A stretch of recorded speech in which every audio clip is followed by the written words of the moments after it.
Sir, ಈಗ ಒಬ್ಬ police officer ಲೈಫಲ್ಲಿ ಸುಮಾರು ವ್ಯಕ್ತಿಗಳು ಬರ್ತಾರೆ. ವಿಶೇಷವಾಗಿ ಬೆಂಗಳೂರು ಅಂತ ಗಮನಿಸಿದಾಗ ನಮಗೆ ರೌಡಿಗಳು ಅಂತ ಅನ್ನೋದು ಒಂದು ತುಂಬ ದೊಡ್ಡ ಮಟ್ಟದ ಲಿಸ್ಟ್ ಇದೆ. ರೌಡಿ ಶೀಟರ್ಸು, ಹಿಸ್ಟ್ರಿ ಶೀಟರ್ಸು, ಈ ಥರ ಸುಮಾರು ಜನ ಆ್ಯಂಟಿ ಸೋಷಲ್ ಎಲಿಮೆಂಟ್ಸ್ಗಳು. ಸೊ ನಿಮ್ಮ ಈ ವೃತ್ತಿ ಜೀವನದಲ್ಲಿ ನೀವು ಈ ಥರ ರೌಡಿಗಳನ್ನ ನೋಡಿದ್ದು, ಅವ್ರಿಗೆ ಜೊತೆ ಮುಖಾಮುಖಿಯಾಗಿದ್ದು, ಮಟ್ಟ ಹಾಕಿದ್ದು, ಈ ಥರ ನೆನೆಸ್ಕೊಂಡ್ರೆ ಏನೇನು ಬರುತ್ತೆ ಸರ್? ರೌಡಿಗಳಿಗೆ ನಾನು ಭಾಳ ಅತ್ಯಂತ ಜಾಸ್ತಿ ಕೆಲಸನ ರೌಡಿಗಳ ವಿರುದ್ಧ ಮಾಡಿದ್ದೀನಿ.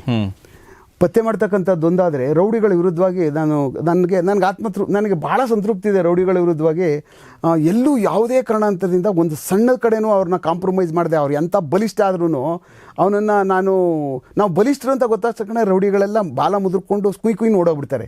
ಬಲಿಷ್ಠ ಅಲ್ಲ ಅಂದಾಗ್ಲೇ ಅವನು ನಮ್ಮ ವಿರುದ್ಧವಾಗಿ ಬರ್ತಕ್ಕಂಥದ್ದು. This is A traditional secret ಇದೆ, ಆ್ಯಕ್ಚುಲಿ ಪ್ರೊಫೆಷನಲ್ ಸೀಕ್ರೆಟ್ ಇದು. ಯಾರೂ ಅವ್ನು ಬಲಿಷ್ಠ ಅಲ್ಲ ಅಂತನೋ ಅವ್ನು ಕಾಂಪ್ರಮೈಸ್ ಆಗ್ತಾನೆ ಅಂದಾಗ ಅವ್ನು ಯಾವತ್ತು ಎಲ್ಲೋ ಡ್ಯಾಮೇಜ್ ಆಗ್ಬಿಡ್ತಾನೆ ಅವನ ಆಫೀಸರು. ಬೆಂಗಳೂರು ನಗರದಲ್ಲಿ ರೌಡಿಸಮ್ಮು ಯಾರು ನಮ್ಮ ಹಳೆ ಆಫೀಸರ್ಸ್ ಇದ್ರು, ಜಯರಾಜ್ ಸಾಯಿವರೆಗೂ ಒಂದು ಸ್ಕೋಪಲ್ಲಿತ್ತು ರೌಡಿಸಮ್ ಬ್ಯಾಂಗ್ಳೂರ್ ಸಿಟಿನಲ್ಲಿ. ಅದೊಂಥರ ನಾವು ಅದೊಂದು ಬ್ಲಾಕ್ ಆ್ಯಂಡ್ ವೈಟ್ ರೌಡಿಸಮ್ ಅಂತ ಕರಿತೀನಿ ನಾನು ನನ್ನ ಪಾಲಿಸಿನಲ್ಲಿ. That is a purely black and white police. ಅದು black and white rowdyism. Colourful rowdyism started after exactly 85 to 90. 85ರಿಂದ 90 ಆದಮೇಲೆ ಈಸ್ಟ್ ಮನ್ ಕಲರ್ ಪಿಕ್ಚರ್ ಶುರುವಾಯಿತು ನೋಡಿ, ಆ ಥರ ಕಲರ್ಫುಲ್ ರೌಡಿಸಮ್ ಶುರುವಾಗಿದ್ದು ಅದಾದಮೇಲೆ. ಆಮೇಲೆ ರೌಡಿಸಮ್ಗಳು ನಾವು ಅಂದ್ಕೊಂಡಂಗೆ ಅವರು ಭಾಳ ಅಂತ ಧೈರ್ಯವಂತರಲ್ಲ. ನಾವು ಯಾರಿಗಾದ್ರೂ ಇವ್ನಿಗೆ ಆರಿಸ್ಬೇಕು ಹೇಳ್ಬಿಟ್ಟು ಮನೆಯಲ್ಲಿ ಗೋಡೆ ಫೋಟೋ ಕಳಿಸ್ತೀವಿ, ಗ್ಯಾರಂಟಿ ರೆಡಿ ಮಾಡ್ಕೊಳ್ಳಿ ಒಂದು ಪ್ಲಾಸ್ಟಿಕ್ ಹೂನಾರನ ಅಂತ ಹೇಳ್ಬಿಟ್ಟೆ ಬರ್ತಿದ್ವಿ ನಾವು. ನೀವು ನಂಬ್ತೀರಾ? ಟಾಯ್ಲೆಟ್ಗೆ ಕಾರಲ್ಲಿ ಕೂತ್ಕೊಂಡು ಹೋಗೋರು, ಕಾರ್ಗಳಲ್ಲೇ ಮಾಡಿಸ್ಕೊಬಿಡೋರು. ಅಲ್ಲೇ ಬಾಟ್ಲಿ ಇಟ್ಕೊಂಡು ಅಲ್ಲೇ ಹೋಗ್ಬಿಡೋರು ಅವರು. ಕೆಳಗಿಳಿದ್ರೆ ಬೇಲಿ ಪಕ್ಕ ಎಲ್ಲ ಹೋದ್ರೆ ಅಲ್ಲೆಲ್ಲ ಆರಿಸ್ಗಿಸ್ಬಿಡ್ತಾರೆ ಅಂತ ಅಂದ್ಬಿಟ್ಟು ಅಂತ. 100 kg ಇದ್ದವನ ಮಗ 60 kg ನೋಡು ಅವ್ನು ತಿಂಗಳು ಹೊಡೆದಾಕ್ಬಿಡ್ತೀವಿ ಅಂದರೆ.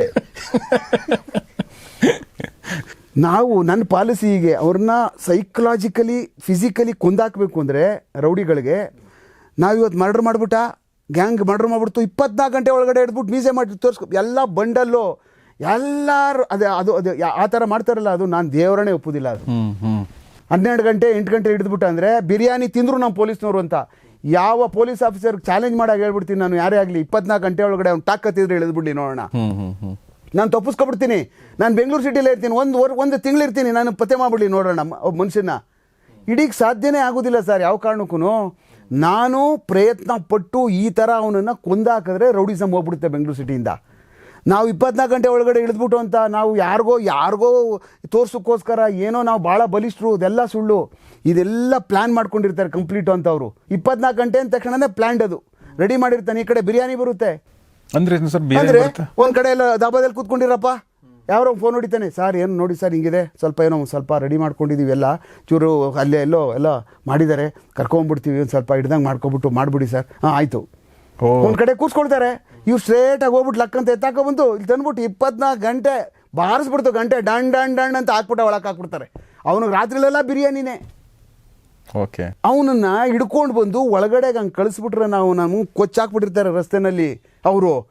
ಕೊನೆಗೆ ರಾತ್ರಿ ಬಿರಿಯಾನಿ ತಿಂದು ಮಲಿಕೊಳ್ಳೋದು ಲಾಕಪ್ಪಲ್ಲ ಅವನು. ಇವ್ರು ಕೊಡೋಕೆ ಅಧಿಕಾರವೇ ಇರಲ್ವಲ್ಲ, ಇವ್ರು ಹಿಡ್ಕೊಂಡೇ ಬಂದಿರಲ್ವಲ್ಲ. ನಾನು ಹಿಡ್ಕೊಂಡ್ಬಂದ್ರೆ ಅಲ್ಲಿ ಕಿತ್ತಾಕ್ತೀನಿ ನನ್ನ ಮಕ್ಕಳಿಗೆ. ನಾನು ಹಿಡ್ಕೊಂಡ್ಬಂದ್ರೆ ಮಂಡಿಗೆ ಹೊಡಿತೀನಿ, ಗುಂಡು ಎದೆಗೆ ಹಾರಿಸ್ತೀನಿ. ಅವರಾಗಿದ್ದವ್ರೆ ಯಾರ್ದೋ ಮುಖಾಂತರ ಬಿರಿಯಾನಿ ಜೊತೆಯಲ್ಲಿ ಇನ್ನೂ ಪ್ರಸಾದ ಯಾವುದೋ ಇನ್ನೊಂದು ಪ್ರಸಾದ ಇಸ್ಕೊಬಿಟ್ಟು ತೊಗೊಂಡು ಬಂದು ಲಾಕಪ್ಪಿಗೆ ಬಿಟ್ಕೊಬಿಟ್ಟು ನಾಳೆ ಬೆಳಗ್ಗೆ ತೊಗೊಂಡು ಲಾಕ ಒಳಗೆ ಬಿಟ್ಬಿಟ್ರೆ ನಾನು ಓಪನಾಗಿ ಹೇಳಿದ್ದೀನಿ ಕೆಲವಷ್ಟು ಆಫೀಸರ್ಗಳಿಗೆ, ಸರ್ ದಯಮಾಡಿ ನೋಡಿ ಸರ್, 1 ವಾರ ಅವಕಾಶ ಅರೆಸ್ಟ್ ಮಾಡಿಸ್ಬೇಡಿ ಸರ್. ನೀನು 1 ವಾರ ರೌಡಿಗಳ ವಿರುದ್ಧವಾಗಿ ಮರ್ಡರ್ ಮಾಡಿರ್ತಕ್ಕಂಥವ್ರಿಗೆ ನೀನು ಏನೇನು ಮಾಡ್ತಾ ಇದೀಯ ಅಂತ ಕೇಳಿ ಅವ್ರನ್ನ. ನೀನು ಎಲ್ಲೆಲ್ಲ ಅವ್ರನ್ನ ಓಡಾಡಿಸ್ತಾ ಇದೆಯೇ, ಅವ್ರು ಫೈನಾನ್ಸಿಯಲಿ ಡ್ಯಾಮೇಜ್ ಮಾಡ್ತಾ ಇದೆಯಾ, ಅವ್ನ ಕನೆಕ್ಷನ್ಸ್ ಎಲ್ಲ ಕಟ್ ಮಾಡ್ತಾ ಇದೆಯಾ, ಅವ್ನಿಗೆ ಎಲ್ಲೆಲ್ಲಿ ಯಾರ್ಯಾರು ಪೊಲಿಟಿಷಿಯನ್ಗಳು ಕಾಂಟ್ಯಾಕ್ಟ್ ಮಾಡ್ತಾ ಅವ್ರನ್ನೆಲ್ಲನೂ ಮೂಳೆ ಮುರಿತಾ ಇದೆಯಾ, ಅವ್ರ ನರ ಕಿತ್ತಾಕ್ತಾ ಇದೆಯಾ, ಪೂರ್ತಿ ಸಂಪೂರ್ಣವಾಗಿ ಅವ್ರನ್ನೆಲ್ಲ ಬೇರೆ ಕಿತ್ಬಿಡ್ಬೇಕಲ್ಲ ಹಿಡ್ಕೊಳ್ಳುವಷ್ಟೊತ್ತಿಗೆ. ಇವ್ರು ಬೇರೆ ಅವ್ರು ಕೀಳಲ್ರು, ಈ ಇನ್ಸ್ಪೆಕ್ಟ್ರಿಂದ ಬೇರೆ ಕಿತ್ಬಿಡ್ತಾನೆ 24 ಗಂಟೆ ಒಳಗಡೆ ಬಂದ್ಬಿಟ್ಟು. ಎಲ್ಲ ಹಂಬಕ್ಕದು. ನಾನು ಇದು ಯಾವ ಕಾರಣಕ್ಕೂ ನಂಬೋದಿಲ್ಲ. ಅಶೋಕ್ ಕುಮಾರ್ ಸಾಹೇಬ್ರು ಬೇಕಾಗಿ ಕೇಳಿ ನೀವು ಅವ್ರಿಗೆ, ಹಿಂಗೆ ಈ ಥರ ಕೇಸಸ್ಗಳನ್ನ ಹೆಂಗೆ ಅಂದ್ಬಿಟ್ಟು ಅಂತ. ಯಾವತ್ತೂ ಮಾಡಬಾರ್ದು ಅಪರಾಧ. ಅವ್ರನ್ನ ಬೆನ್ನತ್ತಬೇಕು, ಹುಚ್ಚರ ಥರ ಮಾಡಬೇಕು. ಅವ್ರಿಗೆ ಏನೇ ಬರಲಿ ಸರ್, ಯಾವುದೇ ರೈಟ್ಸು ಎಲ್ಲರಿಗೂ ರೈಟ್ಸೇ ಇರೋದು ಜಗತ್ತಲ್ಲಿ. ನನಗೂ ಒಂದು ರೈಟ್ಸ್ ಇರ್ತದೆ, ಕಳ್ಳಂಗೂ ಇರ್ತದೆ, ಇನ್ನೊಬ್ಬನಿಗೂ ಇರ್ತದೆ. ನಾವು ವಿ ಆರ್ ಫಾರ್ ಸೊಸೈಟಿ, ಸಮಾಜಕ್ಕೋಸ್ಕರ ಮಾಡ್ತಾ ಇರಬೇಕಂತ ಸಮಯದಲ್ಲಿ ಕೇರ್ ಮಾಡೋಕ್ಕೆ ಹೋಗಬಾರ್ದು. In the interest of society we are doing it ಅಷ್ಟೇ. It is in a right cause, we should do ಅಷ್ಟೇ. ಬೇರೆ ಏನು ನಾವು ಅದನ್ನು ಯಾವಾಗ ಮಾಡ್ತೀವೋ, ನನ್ನ ಹಿಂದೆ ಯಾವಾಗ ಏನೂ ಬಂದಿಲ್ವೋ ಅದೇ ಥರ ಯಾರಿಗೂ ಬರೋದಿಲ್ಲ.